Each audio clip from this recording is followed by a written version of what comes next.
Nawalan kami ng signal sa wifi.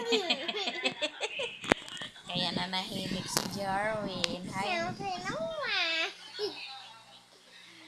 Kahirap naman ng walang wifi. Oo nga.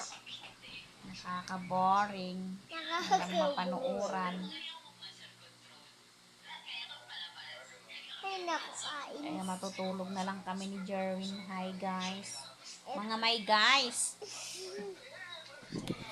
Sabi ni Jarwin, mga may guys, magbibideo daw kami mga may guys. At para daw may magawa kami may guys. Makulit to may guys eh. Alam nyo ba may guys, kanina sabi niya pinsan daw niya ako, hindi daw niya ako mama. Ano mo ako anak? Mama. Sabi mo kaganina pinsan. Mama. Okay, to my guys, pinsan ko to my guys. Mama. Hindi ako nito mama my guys. Mama ako. Si Jarwin. Di Sosa my guys. Dito. Binibisil ba ako?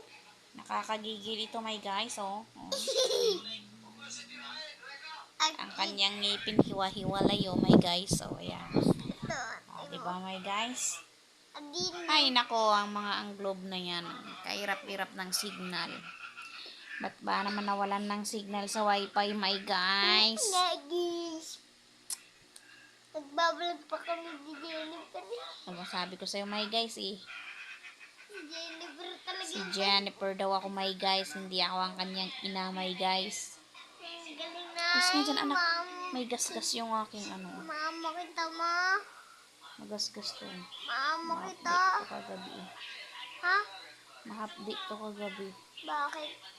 Ewan ko ano nangyari. Baka nahiwa ka no? Nagbabakbak to eh. Tapos, hindi na siya masyadong nagbabakbak ngayon.